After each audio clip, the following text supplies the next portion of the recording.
It's another beautiful Sunday afternoon. This is Rubbin Minds. Welcome. My name is Ebuka Obuch, and thanks a lot for joining us. As usual, a lot has happened in the past week.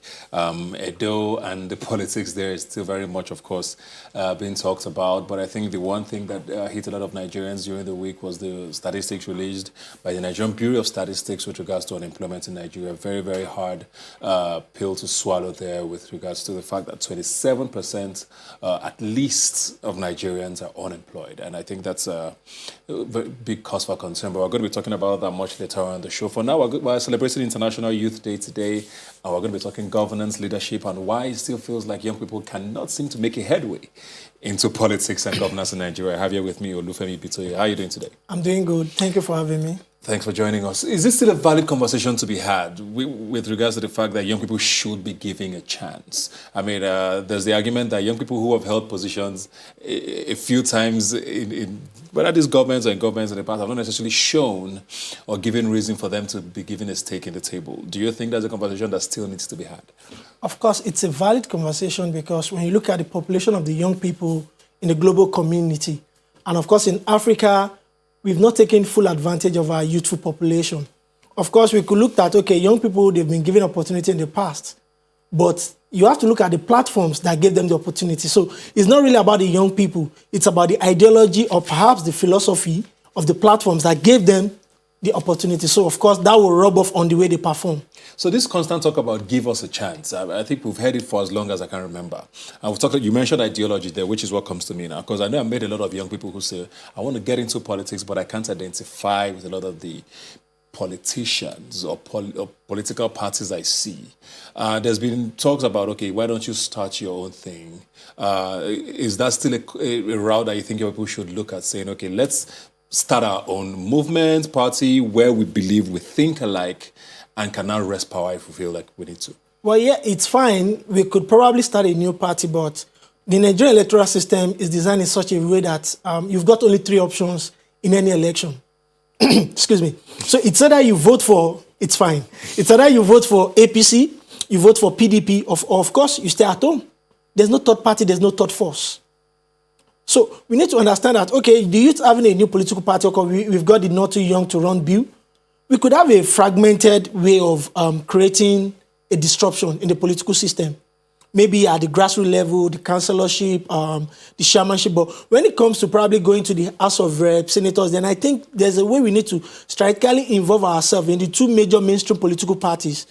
Because when you look at, you need to also look at the political financing, which is part of the regulations we also need to look at. So saying we youth, we need to get involved. Fine, if we need to set up a party, what are we doing as regards that? During the last election, 2019, we saw some parties, some youth parties came up, but now they're not that effective. Yeah. So we shouldn't turn an election into every 4-year cycle. You just show up just like Father Christmas and disappear. We have a lot of young people in these parties who have, over a couple of years, tried to be a part of the system. But, the narrative always goes, oh, once they get into power or once they get these appointments, they forget the reason why they went in there. Doesn't that mean that the system itself will always swallow you regardless of whether you're young or not? Okay, the question is, what's the system? We are the system. So the question we need to look at is, how many of these youth have been given opportunities? Of course, we know the few. We know about the youngest speaker we've ever had. We knew how he performed. I talked about the platform itself. So when you looked at the ideology of the party, we've got it, as in during governance and politics, we've not really gotten it right. So for the youth to now really get involved, now the 2 mainstream parties, is either you join them, no, or perhaps create the third force, or perhaps the third alternative. So creating the third alternative, let's come up with a strategy on how to engage these people. It's not just about, okay, 2019 is coming, we'll come out again, 2023 is coming, by 2022, we start gathering forces. So when we want a youth political party now, we should start the movement now. Okay, I'm going to give an example. I think it was in 2002, one of the presidential candidates in this last election, he did something, and I was there in Ikeja. It was during there was a strike and there was no movement, so I had to trek over 50 kilometers to that venue. And he casted a vision, and it was about Gemstone 2020, that is generation empowered, motivated state to operate with natural excellence. In that day, we had the likes of Rubbin in 2002. we had Gamaliel Onosodi, and we had Toyo Sakerele. So that day, if that man had told everyone in that room that you have to pull off your shirt, pull off your trouser, and start working your boxers and your singlet, we would have done that. That's the power of what? Creating a clear vision. But of course, after then, what happened? It started an elitist movement. And we know that Nigerian political terrain is not for the elitists, because these are not the people that determines who gets what during the main election. During the main election, it is the youth that will be used. So the question is, when we create a strategic vision for ourselves, we can create the third force that is viable to wrestle power from the two mainstream political parties we've got now. Okay. I think we're joined now by God bless Otubere, who's the convener for Ready to Lead via Skype, I think, from Benin. God bless, I want to come to you now. I know we've talked a lot about, what the youth are doing with regards to being active in the system. But what about those who are out of it, who just vote? We saw the NBA elections, which just got rounded up, and we saw what, the power of an alternative or someone going against the grain and what it takes for young people to rally around a particular candidate. Why haven't we seen that with regards to politics in Nigeria, where young people say, okay, we don't care what's happening, we don't care what you guys tell us, we know who we want and we're going to follow that through?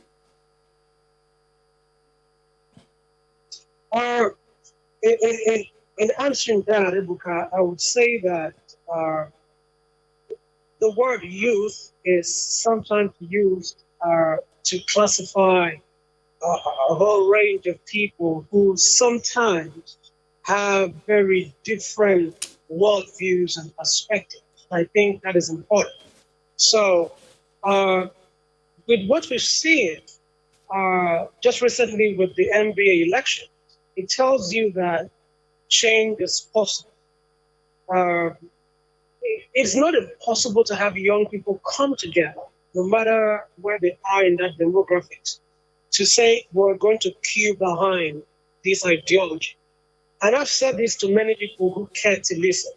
The time is now. It is closer than we've ever thought. Young people are going to form a line that will be so long from the north to the east to the west and to the south. And when we do that, we would come to that conclusion that ours is to plow and not to plunder. And we would, at that moment, put the country first. So what I will answer you today, Bukai, is to say, if we haven't seen it yet, it is because of systemic disadvantage feeling that we feel towards the system, the idea that the system doesn't work. So you don't have every one of us at the moment together pursuing that idea. But you see a ray of hope, and that is why you see Ready to Lead Africa, you see Not Too Young to Run, and every other young group that you see they're doing stuff. And the pointer to this thing I just said is what we found with the NBA elections. The tide is changing. To the old guards, I am telling you, the tide is changing. But I think the question now is when. We've heard this, it's going to happen, it's going to happen, it's going to happen.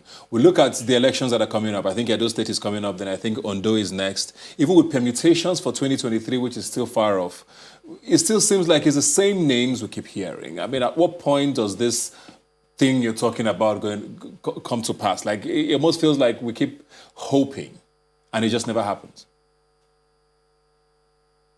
Okay, so Ebuka is going to happen. When you say when, statement as we are and as we're growing to become, we don't give definite answers because we don't control the elements of the universe. The idea, therefore, is that the when is now. When we started the Not Too Young to Run conversation, Samson Itodo and every other stakeholder that was part of the process, a lot of people told us that we were wasting our time. They told us that it wasn't going to happen. But in 2018, the president signed the bill that became a law. And today we have a 33 now, 34, who is the Speaker of the Oyo State House of Assembly, Ebuka. When we had Convergence 1.0, 400 people came to that Convergence. And when they came back after the elections, 300 were elected. Today, I can tell you that the arc of the universe is bending towards justice. And that justice is that young people are beginning to see that the older generation have failed us.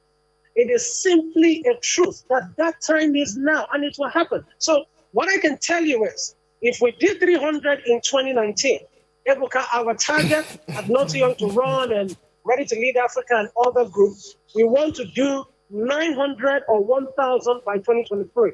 And we set that ball in motion, and it is going to happen. I just don't want to say it's going to happen in 2023 because our plan is longer than 2023, is going all the way to 2027, 20. Just Okay, give it time. We'll reclaim the state. Let me come back to you now, Olufemi. I like what he's saying there. You know, it means there's still some hope and a drive to do things. And we also all agree that it's a marathon, it's not a sprint. But something you mentioned earlier, which caught my attention, of course, which always gets talked about, is the money conversation and how, you know, that always seems to be what excludes young people at the end of the day. Because if you don't have a godfather, for example, how do you actually pull out these funds to tackle the old guard? The people in government also don't have an incentive to change things because if things remain the same, they will stay in power for longer. So how do we start to have that conversation or start the fight, you know, for these things, for the electoral system with regards to how much it's tied to money for it to start changing? Well, yeah, the truth is, money is very important in an electoral system in Nigeria. Though, yeah, there are regulations that regulate the amount of funds you use during an election and perhaps the amount of money an individual can donate. But of course, are they effective? So one thing we need to look at is what? Institutional failure. So we talked about the youth involvement, the Not Too Young to Run bill. Maybe I'm going to be a bit, I'll deviate a bit from what God bless said. Because the truth is, three things are important when it comes to youth participation in government and policies in Nigeria. There's cynicism. Of course, you have to look at what? Polarization. And the youth have been made to be subservient.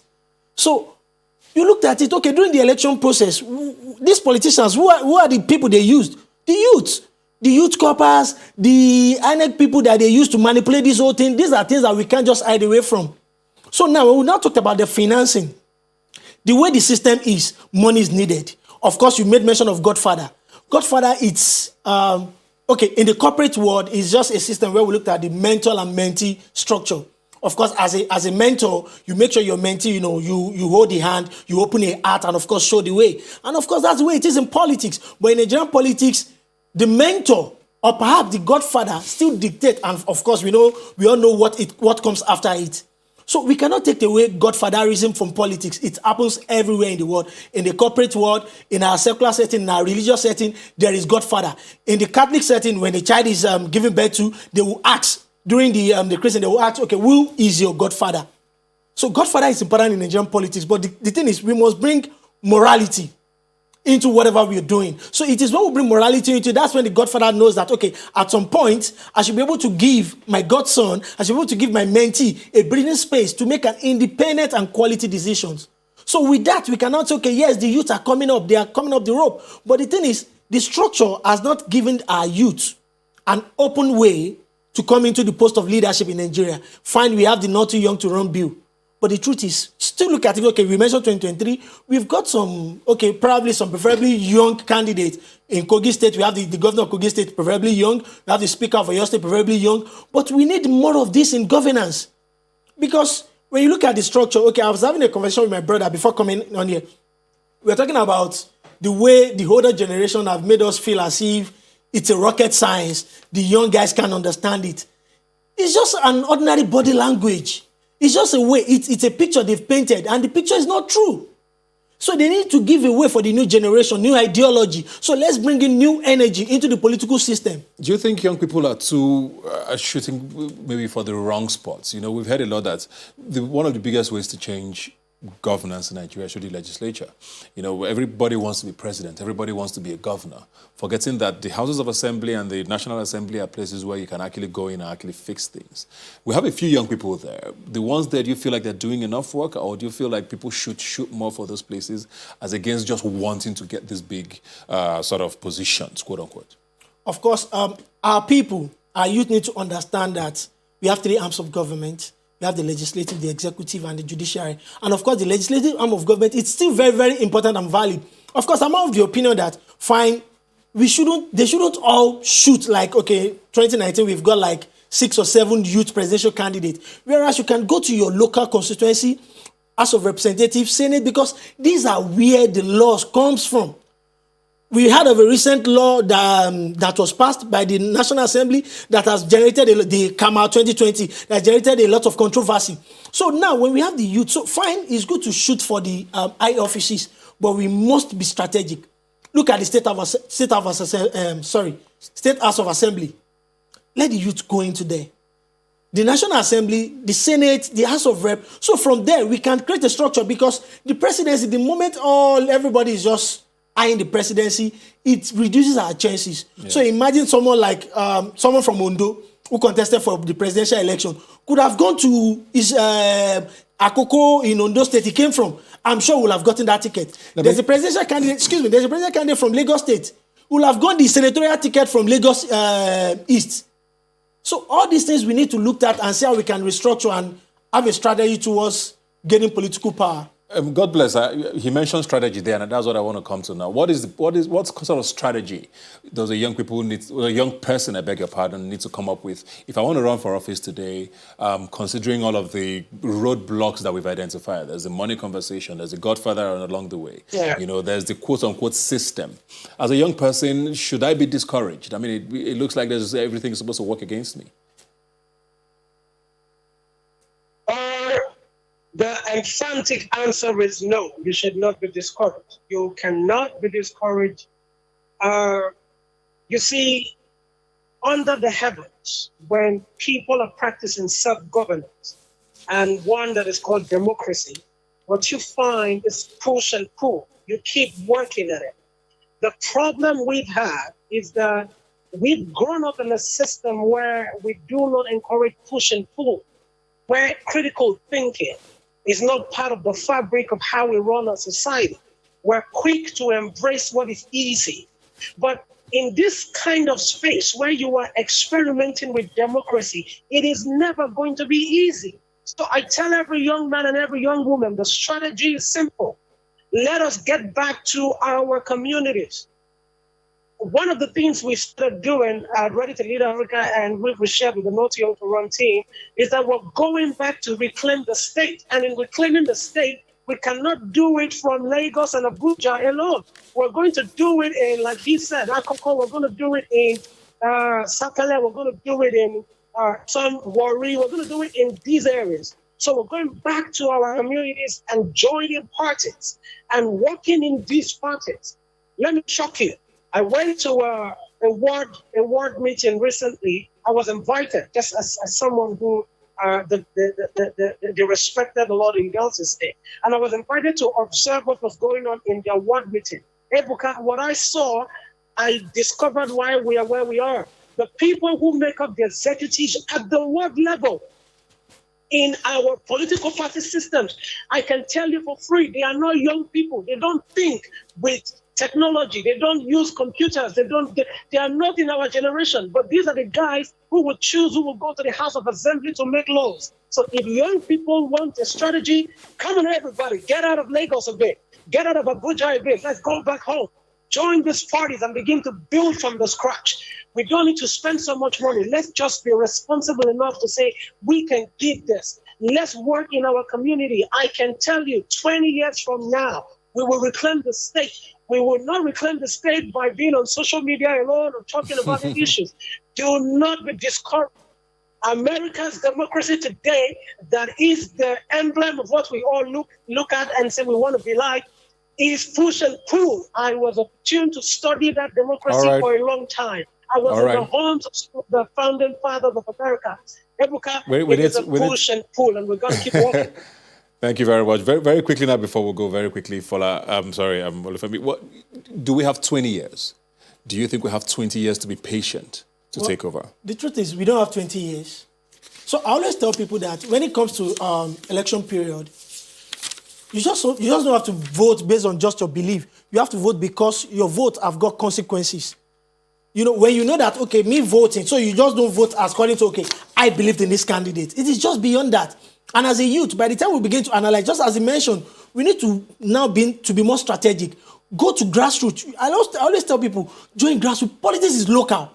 So you can't just come by 2022 and think you want to become the governor of a state. You can't come by 2022. So you have to understand the way it is being worked, go to the grassroots level, the ward level, go to the Congress, the local government level, then you can now come up, then understand how it is. So we don't have 20 years, the truth is, because if we should wait for 20 years, Nigeria, well, I don't want to be a prophet of doom, might not seem to exist with the trajectory on which we are going. Okay, thank you very much, Olufemi, and God Thank bless you. for joining us. We're going to take a break and continue the youth conversation when we come back.